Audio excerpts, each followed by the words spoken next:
quality. I've attached the, what's it called for your boat? Amphibian. No, the trailer you attach to your boat. That's, Same principle. And that had all these members in here. That's when I graduated with them. That is. So you flew one of the seaplanes? I was a gunner. Oh, I didn't okay. fly anything except in an emergency. They trained me to land the airplane only. Okay. If everybody else was dead, then I was at the control. And I would get you down. Just so we get a piece. kind of a clear picture, why don't we go ahead and just start at the beginning, I guess. And Well, did you read my little write-up? I'm reading that right now, which Okay. is very interesting. But edited it because some of that might not be appropriate for what you want. I mean, this is wonderful. This is that'll be very right helpful. on the target Great. with great Because I had background no idea what to information. tell you. In fact, what I'm telling you now is not in that. And this is all, we need all sorts. You know, it's better to have too much than not enough information. Well, I can give you a lot, but I don't know what. Okay, well, And I don't know how organized any of this stuff is that I'm giving you. Because I'm just hopping around. Now, here's the natives in Micronesia, and that's the area that we flew in. uh-huh. That's what they looked like. Wow.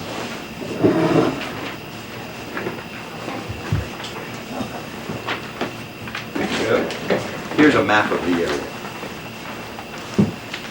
Micronesia. That's that was like 96 islands. Wow. And it's what you normally see in Hollywood. That's what the natives look like. Yeah.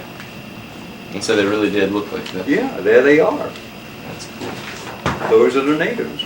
Now, interestingly enough, when we captured some of those islands, we had Jesuit priests with us, and they objected to the bare-breasted women.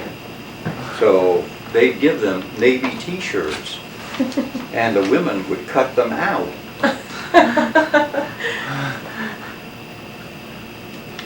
It's a different culture, so, you know, there's kind of their own ways of doing things, I guess. But they'd wear the Navy T-shirt, but they'd cut But them they out. just cut out the...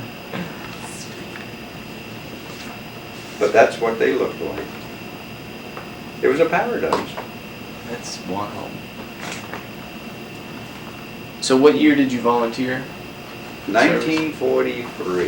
And that was Army that you No, or Air Force, Navy. Navy. There we And go. I weighed so little, I was tall and skinny, Uh-huh. that they rejected me twice. Just on Well, grounds wait. of your height and Wait, Wow. wait. And the chief petty officer told me, go home, eat a couple of pounds of bananas, and come back. And I'd go home, I'd eat bananas, and I'd get diarrhea. And I'd lose more weight, and I'd come back and say, oh man, you weigh less than you weighed before. How can that be? I'm eating pounds and pounds of bananas. Go home and eat some more. I went home and eat some more, and boy, I couldn't leave that commode. I'd come back, he says, I don't know what's gotten into you. You're less and less. And this went on for months and months and months, and I finally went back a long time later, like maybe 8 months later. And he says, oh, you're back? I said, yeah, I never went anywhere. But in the meantime, see, I dropped out of school at 16, out of junior high school. Uh-huh. And I went to work in the southeastern shipbuilding shipyards here in Savannah, building Liberty and Victory ships. And I was a shipfitter after 3 weeks training. And I had a crew of men, I think I had like 26, most of them were much older than me, like 39, 40. You know, they were not in the military service.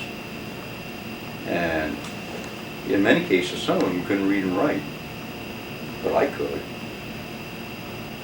So I was the chief. And months later, after working in the shipyard, I went back to see this recruiting station. He says, oh, you're back? I said, yeah. He said, what have you been doing? I said, oh, I got a job. I'm really rich now. I'm making $1.20 an hour on a night shift. He said, boy, that is good money. Of course, they were paying $21 a month in service. I was doing real well. I've been driving a car since I was 13, so I had a car. Wow. And the government gave me a C ration card, which gave me unlimited gasoline and unlimited tires. Of course, I was working in a war essential industry. So after I got off at midnight from the shipyard, I'd go dating girls and have a good time and spend all that big money I was making. $1.20 an hour, and I had money left over. Hamburgers were 10 cents. That's great. Beer was a quarter, and that was really a lot. Gasoline, 16 cents a gallon. I wish. And if you had a little hose, you can steal all you wanted. So I really had it made. That sounds like. So I went back, and I told him what I was doing and all. He said, hop on the scale while you're here. I said, no, I probably weigh the same. He says, hop on the scale. So I hopped on the scale. He put his foot on the scale. I saw. He said, look at that. You weigh 138 pounds. I said, so? He says, you pass. You're in. So I went back and I gave a week's notice that I'm leaving. I'm going into service. And the Navy shipped me up to Fort McPherson, Georgia. They closed that fort just recently, outside of Atlanta. Mm-hmm. And they swore me in on Armistice Day, November the 11th, 1943. That's historic. World War I ended Armistice Day. And I was sworn in on Armistice Day in the Navy. They shipped me to Great Lakes, Illinois for boot camp. And I can't remember how many months I was there, but I think it ended sometime in January. Snow on the ground, snow like that. Really snow. And they gave us a short leave, you know, we went home and you had your uniform and you had one stripe on your cuff. I was an apprentice seaman. $21 a month. Big cut in salary. Couldn't date anybody, didn't have any money. So I was really suffering. Here I am in service, serving my country, and look at what expense. Can't date, social life shot. Apprentice seaman, one stripe. Went back to Great Lakes at the end of the leave, and they assigned me to Naval Air Technical Training Center, Memphis, Tennessee. And there I was trained as an ordnanceman, aviation ordnanceman, putting fuses in bombs, adjusting torpedoes, aviation.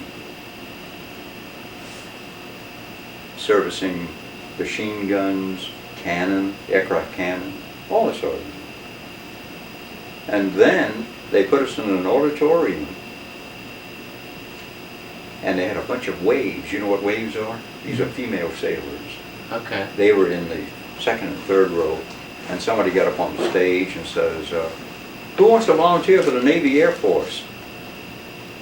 And I said to myself, boy, I've never been in an airplane before. I wonder what that's like. And while I'm saying that, one fellow got up.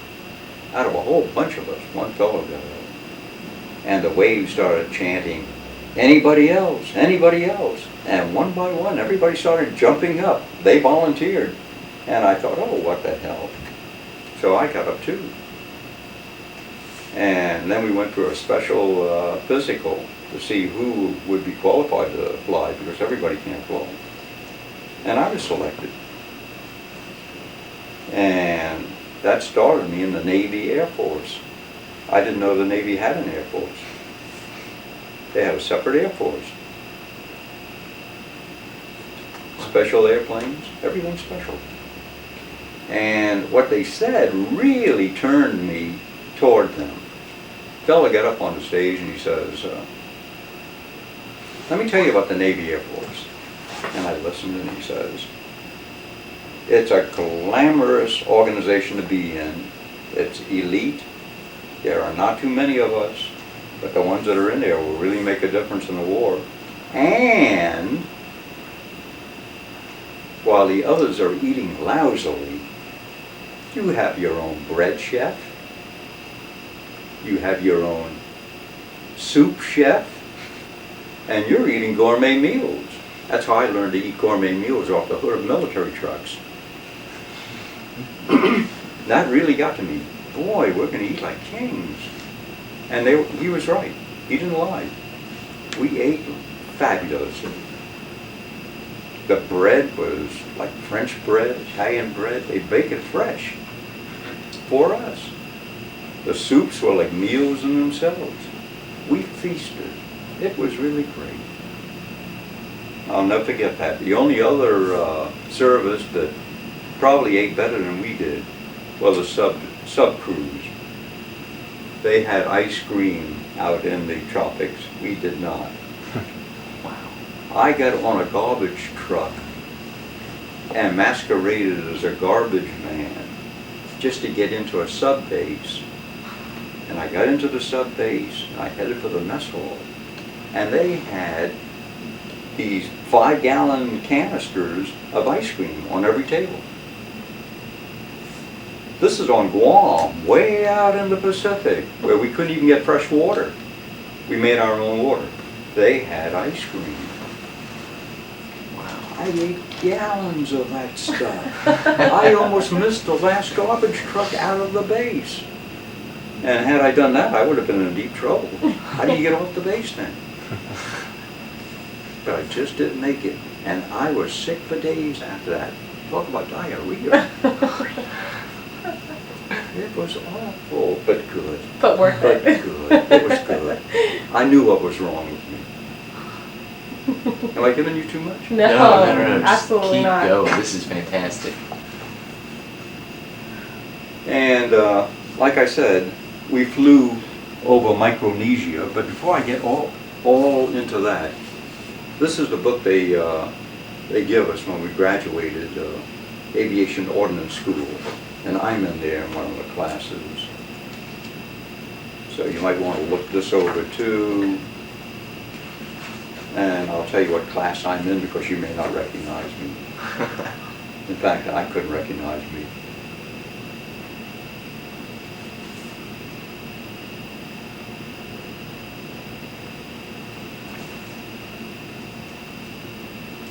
Everybody looks like me. No, that's not me.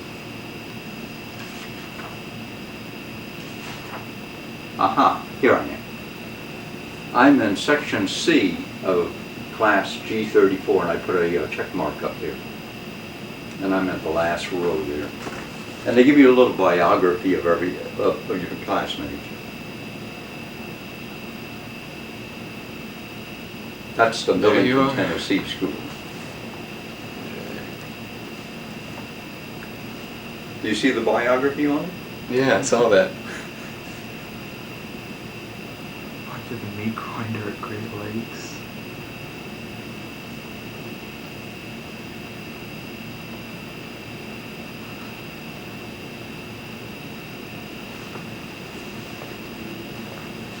Is the second one from the left at the top? None of this is in that script that I gave you. That's fine. We've got. That's why I'm writing it all down. Good, good. But stop me anytime, and because I tend to digress. Well, that's fine. That's why we have the tape recorder and the Good. video recorder. Now, while we were on Guam, we flew from Guam, Naval Air Station Agana, in that airplane that looks like a B-25, but it's not the B-25. In fact, that airplane started out as an airplane crammed full of electronics because we were first designed to be the mothership for drone airplanes that looked just like that. The only difference was there were no crews in them. And we carried a 16-inch guided missile under each wing.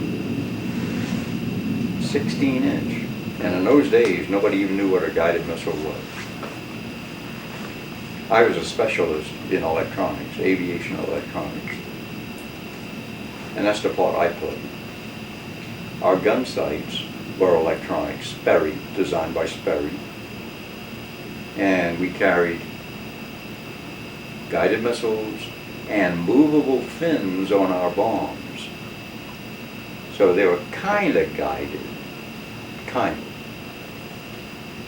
And the torpedoes that we carried were homing torpedoes. If a ship was in the neighborhood and we dropped one in the water, they would home in on that ship's engine. Couldn't miss. But we did. Can't miss, but we did.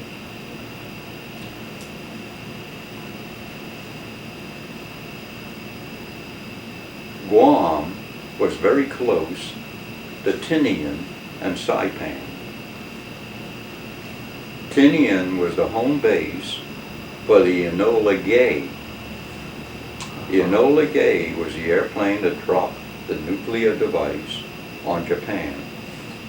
And I was there at the time they took off because we'd go over there periodically. And we knew about that special squadron because we were a special squadron too. So I saw the Enola Gay when it took off.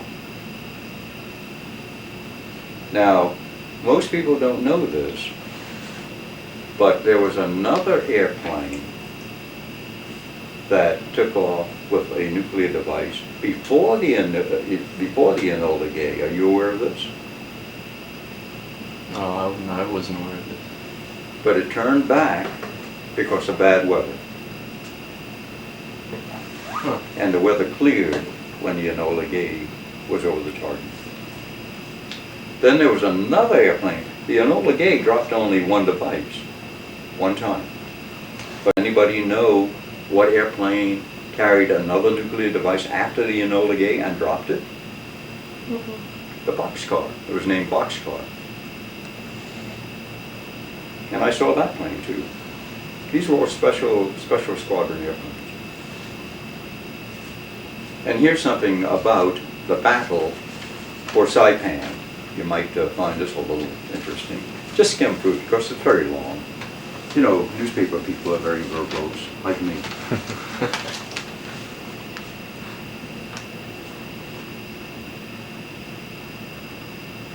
Now, while I was on Guam, half the island had been secured. The other half of the island was still occupied by the Japanese. And the airstrip that we flew from was periodically taken over by the Japanese. They'd mount machine guns at the end of the runway when we take off and they'd spray us. They never hit us. They were very poor shots. When we came back from a mission, if we had any bombs left, we would take care of those machine guns. We bombed them before we landed. And I only flew every third day. So in between flying missions, I would go out with the 3rd Marine Division, who was our security, and help them set up ambushes for these Japanese. In fact, I participated in a couple of the ambushes. They'd set up flares with tripwires and set up machine guns. And then at night, they'd wait for the Japanese to blunder in, set off the flares, and then kill them. And they'd strip the bodies. And all these Japanese that we had on Guam were Japanese Imperial Marines. They were over 6 feet tall, which is very unusual for Japanese. They were huge people. And they were all blessed by their Shinto priests, and they wore Japanese flags blessed by the priest around their middle. And naturally, when we would machine gun them, the bullet holes would go right through the flag. And that was very valuable, soaked with blood, and had these machine gun bullets in it. That went for a premium price. And we'd find pictures of their families and all that sort of thing in their wallets. And we'd take all that and trade it among us. I don't have any of that left anymore, but I had some of it. Pretty gory, huh? A little bit. I lost all of that. So, what else can I tell you? Well, we know about how you got enlisted. What was the highest rank that you Major, major? How in about, the Army. how about his Navy enlisted moment? Navy was aviation ordnance mate, second class petty officer. Yes, sir. I know my ranks and grades. I come from the Navy family. Yeah, that's like a staff sergeant Yes, in sir. the Army. That's it's right below chief. Good fight. Okay. I come below chief petty officer. Now, when the war ended, and that's in there too, Mhm. that I gave you. When the war ended, I was at Edenton Naval Air Station training other young, new naval air people in this particular airplane. And when the war ended, I was offered a direct appointment to Annapolis if I would stay in.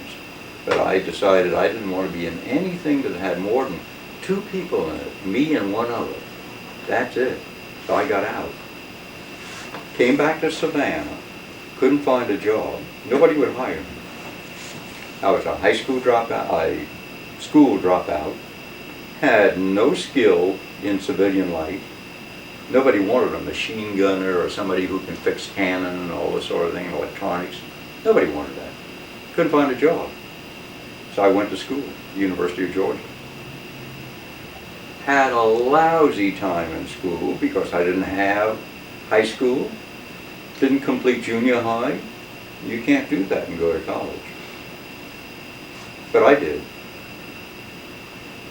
They gave me tests, and they found that my IQ was 137, which is not low. And they gave me specialized tests and exempted me from freshman and sophomore subjects like history, English literature, and a few other subjects. So I had just about skipped the first 2 years of college, which was amazing for me. But I couldn't get through the last 2. It took me 4 years to go through 2 years of college, which is understandable when you analyze what happened to me. Well, of course. But I graduated in the upper 10% of my class with a BBA degree in marketing research, University of Georgia, 1951. That's in there too. Now, I volunteered for the Navy and was accepted. And I was kind of drafted into the Army. I didn't expect that. I didn't go willingly. I tried to keep from going, and they wouldn't listen. So I ended up going through artillery school at Fort Sill, Oklahoma, just in time for the Korean War. I did so well in class there that they made me an instructor. Then they made a gigantic mistake. They sent me for a 1.5-year course to Fort Bliss, Texas. AAA, that's anti-aircraft artillery and guided missile school. That's where they sent me. For a 1.5-year course in repairing guided missiles, the electronic systems. So I became a skilled electronic specialist. They should never sent me there. Had nothing to do with anything else, but they did. And I managed to get through, and they made me instructor there. So I spent the entire Korean War as an instructor at Fort Sill and Fort Bliss. And when the war was over, I got out again. And I swore, I'm out. I am not getting back into any organizations that have more than 2 people in it this time again. Me and one other, that's it. But again, I made a mistake. And I joined other organizations, but everything turned out fine. General Electric and RCA and the Martin Company and a bunch of others were engaged in missile development at that time, designing wartime missiles. I worked on the early Atlas ICBM at Cape Canaveral. They hired me quickly. I passed all these electronic tests without any trouble at all. Got a good salary, electronic specialist. I became an engineering writer for General Electric and retired from them. In the Missile and Space Division, I had 27 writers under me. We would write proposals on missiles for the government. Design engineers would work with me, give me their crude notes. I'd refresh them and refine them and make a book out of it, and we'd send that off to the government. I worked with Warner von Braun on a space shuttle at Huntsville, Alabama. Space shuttle is now, you know. And that's about it. That's my life. In a nutshell. What more can I tell you? How was it during World War II while you served in, Mhm. you know, in Guam and all of that? How was it? Did you stick with your religion? Just a sec, let's flip this thing real quick. I welcome that question, and I will tell you in great detail. You wanna go ahead and switch that up? You want to repeat it again? Just one sec, hold that thought. Yeah, I think this tape's just about run low, Yeah, I got 3 minutes left on it. so we might want to put that on a different tape. So, what are your feelings on, and how did you deal with your religion during the wartime? Didn't affect me until I got into the squadron. Now, the squadron was BPB 153. That's Patrol Bombing Squadron 153. We had 16 crews, and there were 6 men to each crew. 2 pilots, one was a command pilot, one was a co-pilot. One was an aviation ordnanceman, the other was an aviation mechanics mate, and there were 2 radio men. And everyone in this particular squadron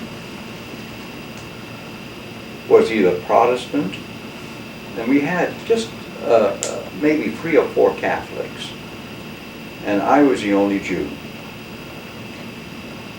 And the crewmen from Biloxi, Mississippi and Gulfport, Mississippi were adamantly anti-Jewish. And they go out of their way to make all sorts of slurs to me, which I ignored. I never said anything I never reported to them. I'd ignore it. But it hurt. Now, the Navy was one of the last services to become religion and racially tolerant. The Army was the first under Truman. Everyone was equal in the Army, but not in the Navy. The Navy was the last. And it's always been that way. And I suspect it still is. Because this morning in the Savannah Morning News, I see where Annapolis finally has a Jewish chapel. First time in history. There's only 7 Jewish chaplains in the Naval Service today. Does that suffice? Yes, it does. Did you keep up with things that were kosher? No, I'm Reformed. Okay. I'm Reformed. Okay, great. So it didn't bother me. Okay. In fact, that springboards into another very interesting little story that I would like to tell you. I'm sorry we didn't start at the beginning with my early background, which you may want to read into the narrative now. Oh, that's okay. We can. Okay, maybe we put it in later. Let's see. There talks about my father being from Savannah, my mother being from New York. and they married. They married here. But she went back to New York to have me because her mother and father and sisters were there. And then when I was almost 9 months old, we moved back to Savannah. And Let's see. this was all Orthodox background. My father was Orthodox. Okay. That's what I'm trying to bring in. And Yeah, I see that. It says your father was born in, let's see, Kirkland? no, my father was born here. My grandfather was from Kurland, which is Latvia. Uh-huh. My paternal grandfather and grandmother. And my maternal grandparents were from either Minsk or Pinsk, which was in the Ukraine and in Russia. But they came here in 1880. So I'm like the second or third generation. Yeah. You're welcome to just give us a little, maybe a brief historic background on the religion in your family, if you'd like to, just so we have something on record for. Okay. My father and mother were married Orthodox. My wife and self are Reformed, and we were married at Mikveh Israel here in Savannah. It's on Gordon and Bull Streets. They started out as an Orthodox synagogue, and they were founded by Sephardic Jews. Sephardic Jews are Spanish Jews that were escaping the Inquisition, and they found their way to England. From England, they came here. They were the second ship into the fledgling colony of Georgia. Oglethorpe was the first ship. They were the second. And they had like 43 Jewish families. Well, the first ship with Oglethorpe was less than 43. So these 43 Jews were the majority of the colony. The first colony was Jewish under Oglethorpe. When Oglethorpe fought the War of Jenkins' Ear, which is a very little known war with the Spanish, most of his soldiers were Jewish. But they secured the future of the fledgling colony in Georgia, which was threatened heavily by the Spanish. That sealed it. It was British after the English after that. And then as more and more ships arrived from Europe, Protestants arrived, the people from Monrovia, they were something else again. And it was primarily a Christian colony after that, and still is. Mm-hmm. Now, Mr. Adler, tell me this. You said you volunteered for the service. How did your family react to that? I mean, did they want you to volunteer? They were busy existing. We had a lousy situation. Everybody was working just to keep their heads above water. We didn't even have a refrigerator. We had an ice box. Till I started working in the shipyard, we had an ice box. After I started working in the shipyard, I contributed some of the money to the household. We bought a refrigerator, a Kelvinator refrigerator for the first time. We had refrigeration. We were poor. We were not the average American. We were poor. I didn't wear shoes until I was 6 years old. I'd put cardboard in my shoes when I had a hole in them, in the sole. So did they support you then enlisting in the military services? They didn't care. Most of my father's brothers who were here and sisters, they couldn't read and write well. We had only one high school graduate in the whole family. out of 12 kids. Does that give you some idea? Oh yeah. So I guess it was just easier to just join and have a Everybody was doing what they could just to keep their head above water. Yeah. They didn't have any extra time to give to youth. Did any of your other siblings join the service? I have only a sister. Oh. She's 12 years different Okay. in age. Okay, I thought you said there was a family of 12. My father's Okay. brothers and sisters here in Savannah. Yeah. What did you think of Pearl Harbor once you heard what had happened? Was it like somewhat similar to 9/11, the way the country felt? The country was split at the time. We had an isolationist population. They didn't want to get involved with a European war. They were against going to war against Germany. We had a big, vast ocean separating us. Don't get involved. Now, the Japanese were arming themselves ever since 1932. And the Navy Department knew it. Our Navy Department knew it. We kept an eye on it. First, we tried to get the Japanese and all major nations to get rid of their warships above a certain tonnage. We didn't want to have another war. We wanted the whole world to settle down. The Japanese agreed to get rid of their heavy warships. The English did not.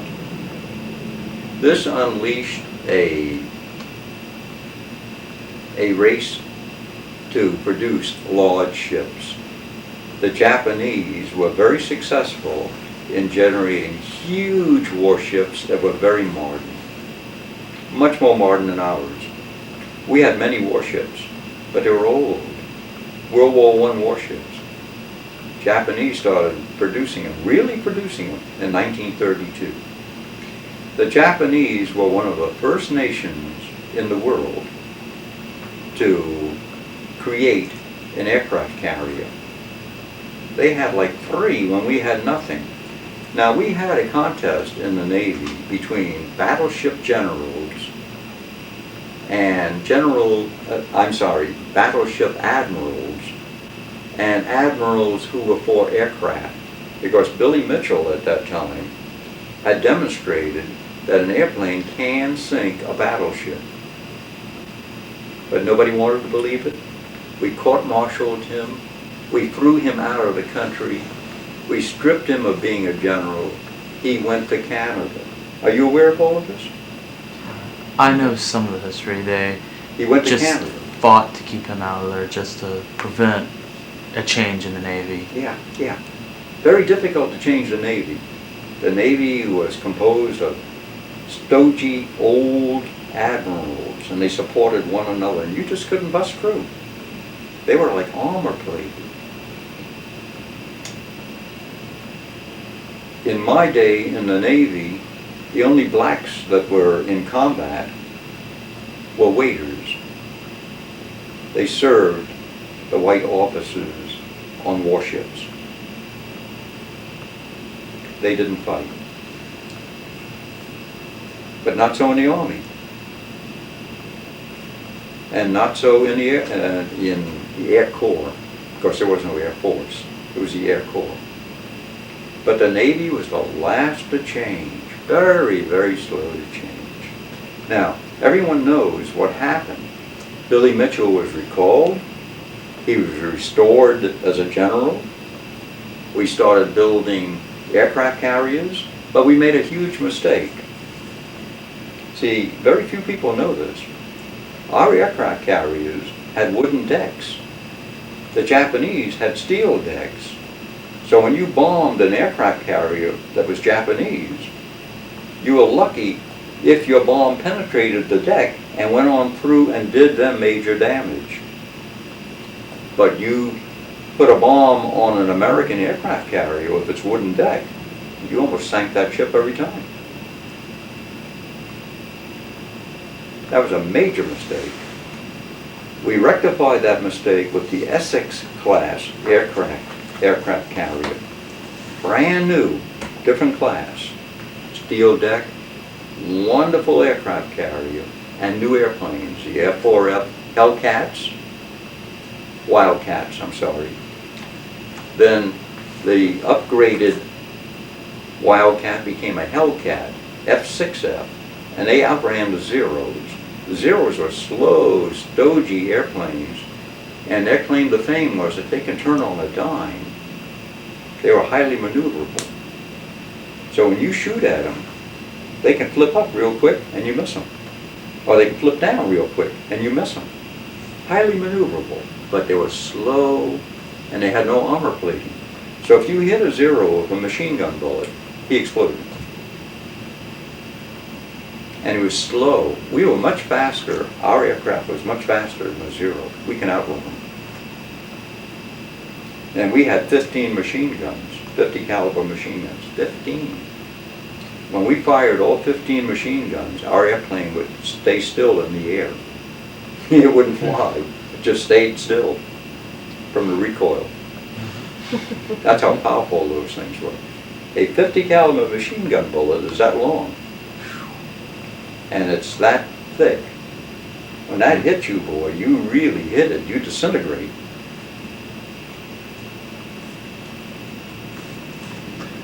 So the Japanese progressed with a huge modern navy. We had an old beat-up navy that stemmed back to World War I, but we rapidly caught up. We outproduced the Japanese. Every time they sank one of our ships, we produced 3. Every time we sank one of their ships, that was it. They were 1 ship less. And that's how we won the war. We outproduced everybody. It wasn't because we were better. Henry Ford showed us how to mass produce. That's how we won the war. The Germans had far better equipment, far better tanks, but we would produce Sherman tanks by the thousands. The German Tiger tank was one of the best tanks in the world. So what? They had a limited number. Every time we knocked one out, and we strategically bombed their factories in Germany, they couldn't produce another one. The Germans had the first jet aircraft in the world. Are you familiar with this? The the M216. I can't remember the designation. I'm a member of the American Rocket Society.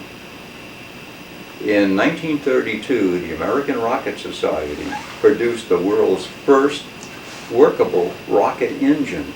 They tried to sell it to the U.S. War Department. Then they tried to give it to the U.S. War Department, and they wouldn't take it. You know who bought it? The Germans. Yes. And you know what the B-1 is? Our rocket engine. Now we got back at them because at the end of the war, we ended up with are you familiar with Operation Paperclip? No. Operation Paperclip came in just as World War II in Europe, VE Day, was closing. We decided to send a bunch of scientists, escorted by our troops, soldiers, and try and capture as many German scientists that were at Peenemünde. Are you familiar with Peenemünde? It's one of the launching sites, isn't it? That's where they launched the V-1s and V-2s on the Baltic coast. We would capture as many of their scientists as we could and their equipment. Well, the Russians beat us to it and grabbed a heck of a lot of the German scientists and whisked them off to Russia. But we got some of them. But we got almost all of the V-1s and V-2s and equipment. And we shipped it to White Sands, New Mexico. And because of the progress, and we got Werner von Braun. He's the father of German rocketry. We got him, and we got 3 of his assistants, and these are all confirmed Nazis. These are awful people.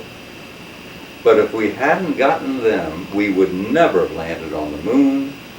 We never would have won the Cold War. So take your pick. You work with the devil when you have to, I guess. Yeah. I worked with Werner von Braun on the space shuttle. Really? Yeah, I wrote the proposal for the space shuttle. Wow.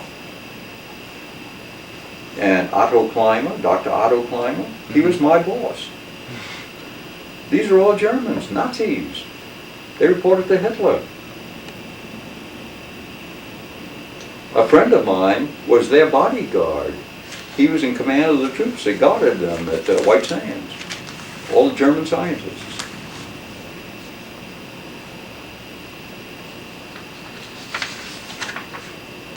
So all of this goes into what we're getting now, bang for the buck. It's a good thing we did what we did. Because we've got some of the world's finest equipment now. We've got drone airplanes that mimic real airplanes with pilots. And when I came out of the military in 1946, the first time, we were supposed to be relying upon missiles for passenger transport. No more pilots. You launch a missile from point A, come down gently to point B, and dislodge your passengers. You didn't need a pilot. So how come we still have pilots? We have airplanes now that can land themselves. You don't need a pilot. So why do we have pilots? For the same reason you had 3 firemen on every locomotive at one time. You had to have you know what a fireman on a locomotive did? He fired the engine, the boiler of the locomotive. Well, with diesels, you don't need that. But we still had them. Same reason you have pilots.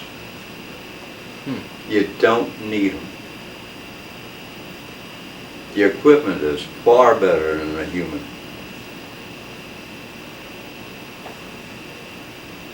You can land on the moon now automatically. You don't need people to do all these things. So how come we have people? How come you have a pilot piloting these spacecraft? You don't need them. That's interesting. Politics. Has a lot to do with it. Change is slow. Really is. You do have change, but it's so slow. Mm-hmm. How do you accelerate change? How do you do that?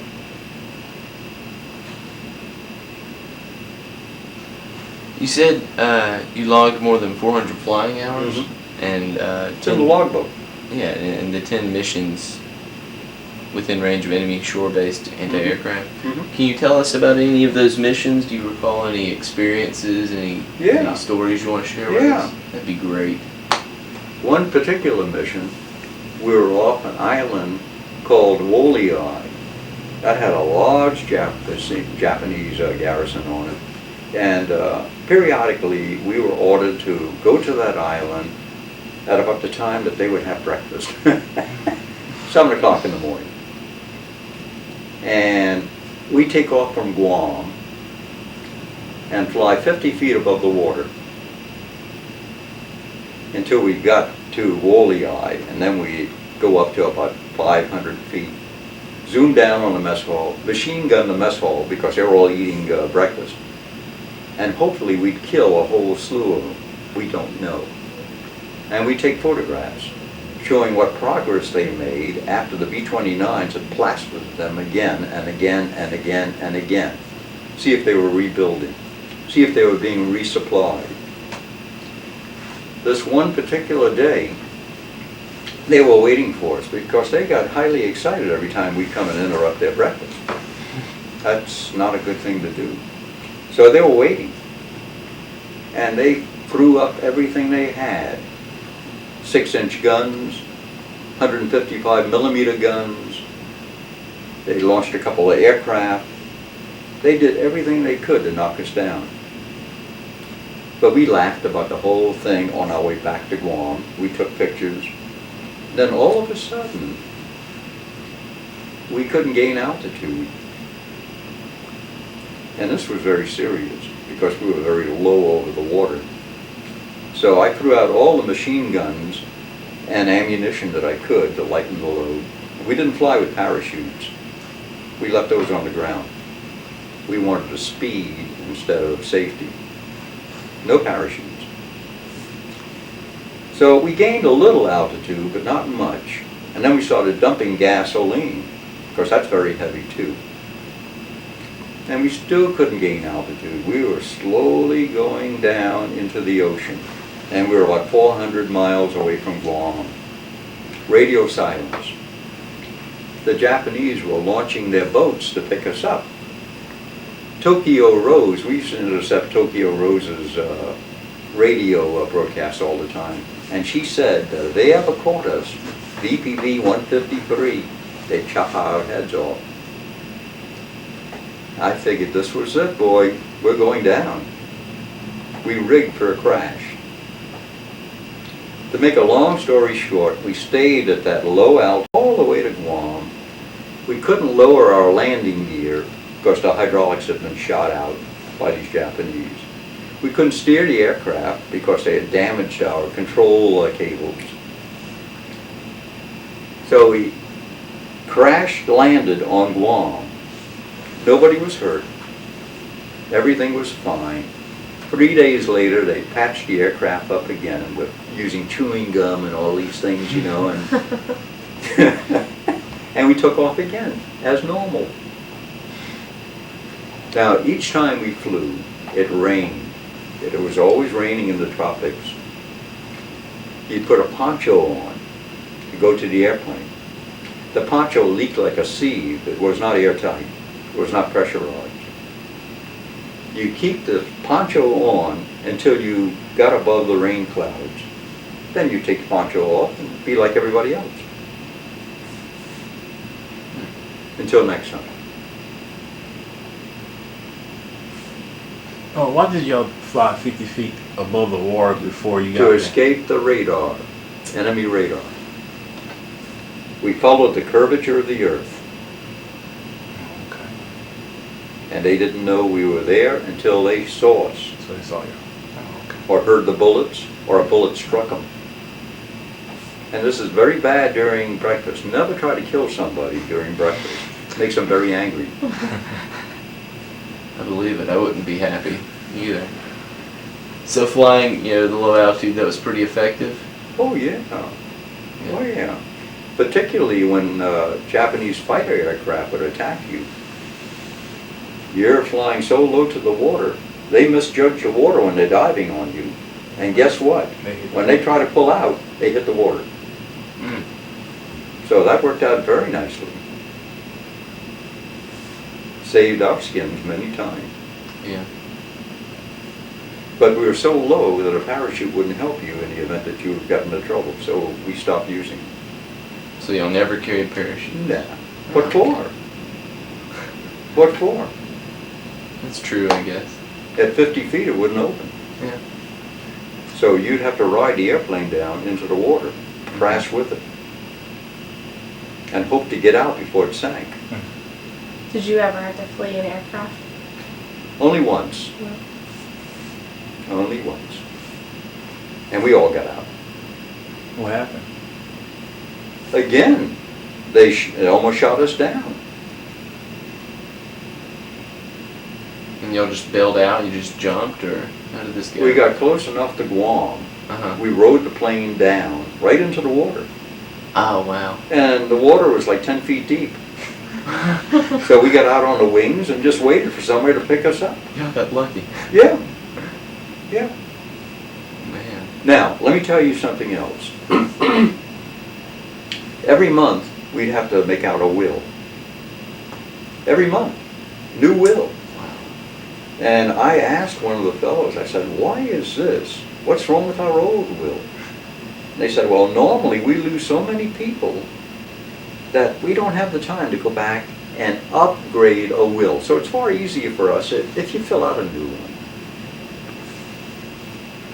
And then I said, well, that's not good. He says, what are you complaining about? You're eating well, aren't you? Look at all the chefs you got. And I said, I guess he's right. We're living well while we're living. Did you see how many we lost? No. No, not in there, in that little book. Oh, no. Booklet. Where's the booklet?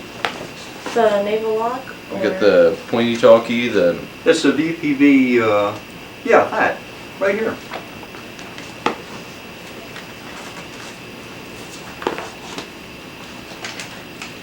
How many men were in the squadron?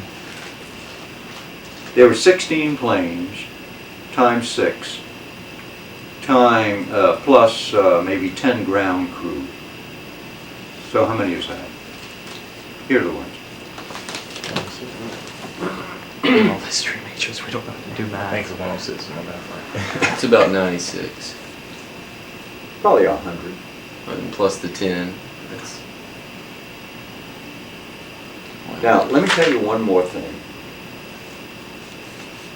I was trained in the seaplane at Banana River, Florida, which is now Patrick Air Force Base.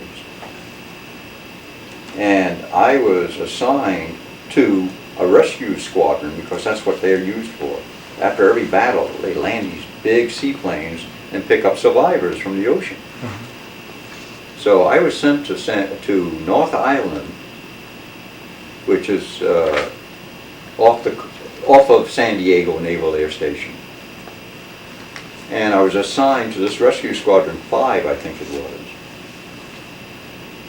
And we were training, and I was supposed to deploy with them to the Pacific.